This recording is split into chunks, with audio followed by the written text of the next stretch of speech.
So we are joined by someone who I would say, or who I regard as a legend in education. Her name is Charis Newton Thompson, and we are so happy to have her and to get her insights on the topic of some of the challenges that Black people have faced with the education system here in Canada, but more specifically, Toronto. So welcome, Charis. Welcome, Charis. Thank you, Greg. Thank you, Coleen. All right. So we're going to jump right into things, and we're going to start off with our first question here. And I'm not going to date you too much and talk about when you started teaching, but you don't mind, right? No. You've been in education for years. And one of the things I wanted to ask you was when you first started teaching, what were some of the inequities that you saw for education of Black students in Toronto or in Ontario? So maybe just one or two things that you saw that really grabbed your attention with regards to the inequities in education for Black students. Okay, so firstly, let me say that when I graduated from Teachers College, there was a surplus of teachers. So, but being that as it may, we Black teachers were not getting employed at all. Like when a school had an opening, you weren't getting a job. Wow. But there was a surplus of teachers, so there was people weren't being hired that much. But when openings came and you would go for the interview, in those days they could tell you directly, we only interviewed this, we have somebody already. We only advertise this, we have someone already for the job. And I've been told that several times. Wow. Or you wouldn't fit in to the school or so on. So in terms of affecting Black students, they were not getting Black teachers in front of them because the Black teachers were not being hired. Wow. And then when those questions were raised, people would say something about qualified teachers. Now, I don't know of unqualified teachers. If you're a teacher, you've been qualified.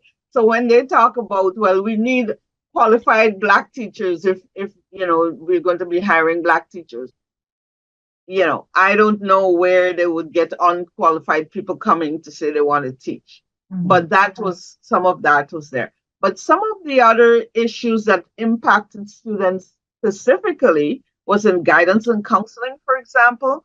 Students were being streamed into lower streams. And at that time, they had advanced, general, and basic. And most Black students, they would try to put them in basic or general. And the other thing was a lot of students at that time, there were many people coming from the Caribbean to live in Canada. And the children who came with them, they would put them in ESL, even though English was their first language, right? So they had something called ESD, English Second Dialect, that they would put them into.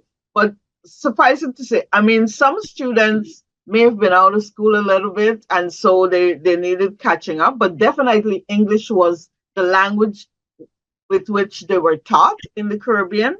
And so they knew English, and they in the Caribbean, they taught English language as well as English literature. So the students were coming with a good grammar basis and all of that. Their speech might have had a difference, with the accents and so on, and maybe, slangs from their own countries.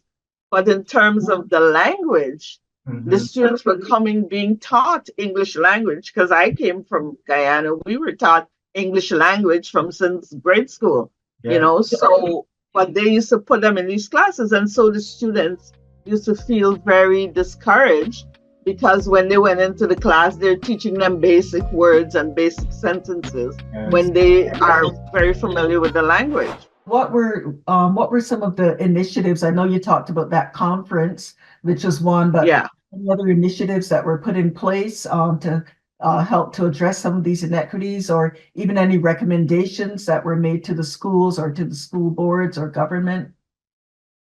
Okay, so when I finished Teachers College, like I said, I couldn't get a job.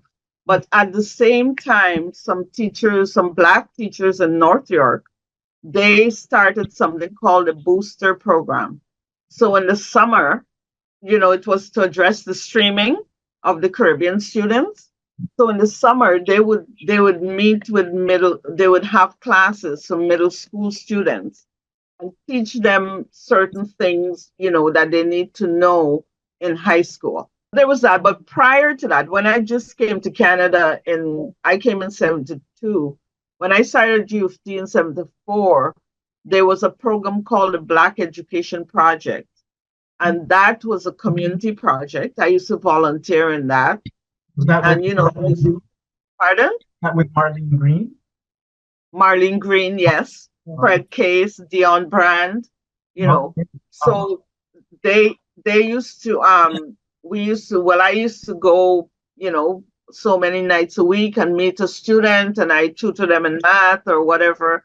And I think the benefits of the BEP of that Black Education Project was, I remember one of my students, she said to me, "Oh, where do you go to school?" I said, I'm in university.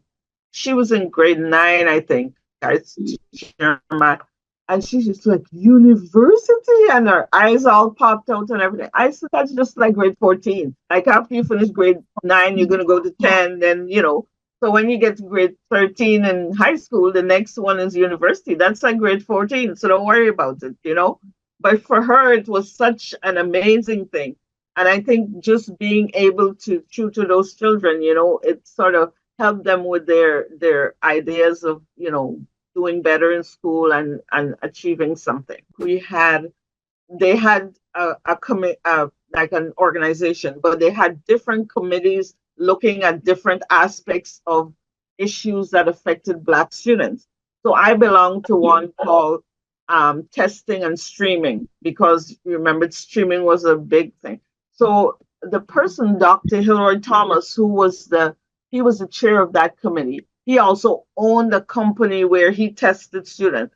So when the Black students got tested and they told them things about them that weren't true or the parents did not agree with, they used to go to Hilroy, get tested, and then he was doing the same kind of test and he could show the results of the test. And many of the time the biases and so on came out, that were occurring at the school board. And then in the Toronto board, I used to represent the Black Secretariat at this committee where they were looking at the education of Black children. So they used to do they would do all these surveys and so on, and then they come out with the results, and they still were not doing what was recommended in the results. So mostly when we were on those committees, it was extremely frustrating because you're discussing the issues that came up with the recommendations that were offered, and the school board would tell you how they couldn't implement it. So that was very frustrating. There was another group called Organization of Parents of Black Children, and the late Kieran Brathwaite was in charge of that. And they used to make representation. They used to accompany parents, if they had a meeting with the school, because sometimes the schools would intimidate the parents, or,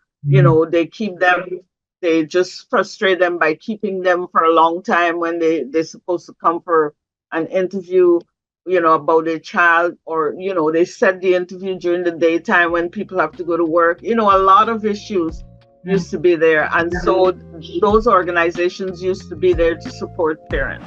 Okay, so based on your experience now, what advice would you give to today's educators who are advocating for Black students? Well, I think they should work with the parents and the students. And I think, first of all, that they should advocate for Black students, because some of our Black colleagues, they buy the message that is given to them. Like I know personally that as a teacher, I have been told, they have a list of the students and they're telling you this one, that family, so, whatever. And I'm saying, don't drink the Kool-Aid. Yes. If somebody is telling you, even generally, not just about Black students, someone is telling you about a student, you do not have that relationship. They had that relationship, perhaps. You have to develop your own relationship with the students. and with the parents. Thank you so much, Charis Newton Thompson, for your time. And we also want to thank you for the trails that you've blazed for us as educators and for students, for Black communities, Black families, all that you've done in this city and for this country. Really, thank you so much. We really appreciate it. And I just wanted to add, thank you for not stopping. Because even though you are retired now, you're continuing to have your input and to make a difference. And we really appreciate that. And it's a real inspiration. So thank you.